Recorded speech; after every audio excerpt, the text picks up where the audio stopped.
The focus on the video today is allowing ourselves to identify the addictions, the negative habits, the mild addictions, or whatever it is that we call them, the behaviors that we're trying to get rid of that unfortunately have been keeping our lives feeling stuck.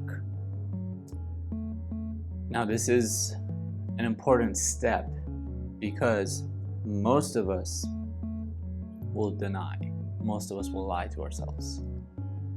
A mark of an addict are the lies that he or she has been telling himself, herself, for years and years and years. And unfortunately, when it comes to lies, it's sad to say, but we get so good at lying that we at some point forget that it was a lie to begin with. And this is true with our relationships. And unfortunately, our relationships, or fortunately, really, our relationships are just a mirror image of ourselves and how we treat ourselves too. So it's also true in the case of addictions with how we treat ourselves. So, if you've been breaking your diet, as just a general example, and you keep telling yourself, no, it's okay, you've been relatively eating healthy. At half of the week, you're having sodas and burgers and heavy carbs and, you name it, junk food. And you do this consistently, and if you're so good at lying to yourself about it, chances are you'll never reach a point where you're willing to do anything about it, and you don't even recognize that there's something messed up in this journey because you've been so good at believing the lie. I mean, I've seen people who are eating extremely unhealthy fried food, Chinese food to be exact, and it's delicious stuff, which I love. And as they're eating it, they're like, it's got a lot of protein just because it's chicken. And sure, there is protein in the chicken. There's no one denying that. But look at what else is there. This is loaded in sugar. This is loaded in fried junk that your body does not need, right? And you're sitting there eating it. You're making eye contact with it. You are engaging in it, and you're very smart. Yet you refuse to recognize that. You refuse to accept that. And you're so good at using your intelligence to lie to yourself. And this is the problem we have with addictions. If you use your intelligence in such a way that you convince yourself your behaviors are justified, then what happens is no one else is going to be able to convince you out of it anyway. So at that point, you should just stop watching this video and continue on your self-destructive behaviors for the rest of your life. That's a harmful thing, painful thing to hear, I understand. But no one is going to help you to reach the truth when you've been telling yourself these lies and you've been believing these lies for years and years. And the sad reality here is that the more the years go by, the longer you lie to yourself, the more you believe your own lies. I have many examples of that. People eat ice cream and they say, oh, it's just milk and milk is good for you. Sure, there's milk in it, but there's also lots of other garbage. And you are a smart human being. You are able to recognize that. We live in an age of information. There is no shortage of knowledge for you out there. So if this video resonates with you, it's not because I'm saying anything that is far more advanced, far more informative than anyone else who's ever said anything when it comes to addictions. None of that is true. My knowledge is very limited. What I do have that many other people around are unable to offer you is that I have first-hand experience. I've been through it. I've been through the journey of an addict. And that's what the video is about, right? I know the pain. I can feel it in my gut still, even after being away from it. I get goosebumps talking about it. So I'm not a scientist viewing this from the outside and giving you step 1, step 2, step 3. None of that. I know the pain of being stuck trying to get out of something and yet you can't. And when you continue the self-destructive patterns again, you continue to lie to yourself to justify it. And then that guilt kicks in the next morning because part of your brain, part of your subconscious brain recognizes the lie. And that's the craziest thing about it. It's like when you cheat on someone, right? Like the feeling that you get the next day, something about it doesn't feel right. That's the pain that you have as an addict. You know that you are cheating on yourself. You recognize that the next day, yet you kind of linger on it and allow the judgments to kind of fade away. And then before the end of that day, right, at the end of the night, you do it all over again, don't you? And that helps you forget the judgments that you had for the night before. That helps you recover from the guilt you created for yourself by yet breaking your own positive habits again, breaking your own promises yet again, and stepping over your own sense of morality to your own existence again. So then it becomes a serious pattern of constantly self-destructive behaviors every night.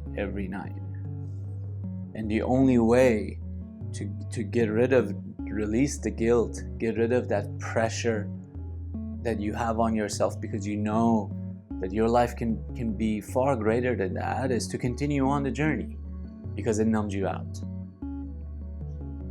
right? You suffer your sensitivity, you suffer your emotions, your intelligence in this world. That's why you are on the path that you are today. And I say this to all of you, whether it's food addiction, porn addiction, any sense of media, social media, or video game addiction, or anything else. If you're obese and watching this video, and I've been that person, right? This is for you. This is for you because every nutritionist is telling you you have a food problem. And that is a lie. Unfortunately, you do not have a food problem. You need to develop resilience in the mind. Your entire physical existence is dependent on the strength of your mind. And the problem we have is that when we walk into a gym, we can see who are potentially the strongest people there. And by the way, that is also elusive. That's not accurate entirely, right? Because someone can look really big and strong, and in reality, they may not. They may not be the strongest person, right? But we have some sort of an understanding just by looking at people. We can see someone who's very out of shape versus someone who's relatively in good shape. Some sort of understanding. Now, the problem when it comes to our mental health, our brain, our mind, is that there is no understanding. You cannot put 10 people in front of each other, next to each other, and just look at the shape of their head and suddenly be able to tell who has higher mental resilience, who has a more sensitive mind to the world around us, who is more compulsive, who is more reactive. None of that. You have to sit down and talk to them. You have to get to know them, right? Now, when it comes to addiction, it's a little bit different. Because once the addiction is there, I would argue that you are viewing it just by looking at it. You are viewing the obesity. You are viewing the mental inability, the lack of self-control, right? You're viewing someone who hasn't slept all day because they've been drunk or because they've been too deeply into pornography and social media and video games. you are viewing, you are looking, you're making eye contact with that person who lacks self-control. So let's take a step back. If you recognize that there is a problem in your life, that moment is worth a celebration. Okay? This is only the beginning of the journey. The recognition that you need a change is only the beginning of the journey. And what I want you to recognize here is that this is a lifelong process. This is not, oh, I'm gonna do this for 3 days and I'll practice this one night, or I'll just go cold turkey. You can go cold turkey, you can go cold chicken, you can go cold beef. I don't care what kind of cold cut you choose. The results are you're gonna go back into it the moment life gets hard. And once that pattern repeats itself a million times, you might finally reach a point where you're ready to grow up, to move away from the person who was ready to quit and the person who has quitted. Notice how short those two phrases are. There's a person who wants to quit self-destructive behaviors. There's a person who wants a new beginning. And there's a person, same person, who's done, who's moved on, who is on the journey, who has already begun the journey and does not look back. Those two people are the same people. There's nothing different about them except for that self-declaration that I've moved on. Now, in order to go from point A to point B, person A to person B, you'll have to run on that hamster wheel for a long time. And I hope you don't. The reason why I create the video is because I was on that person A, in that person A mindset for so long. So many times I quit. So many times I moved on. So many times cold turkey. I'm done with it. But nope. Life got hard. And a U-turn. I got emotional. Someone broke up with me. It was a tough test coming up at school. I lost a job. Back to point A. Back to pornography. Back to everything else. Back to food therapy.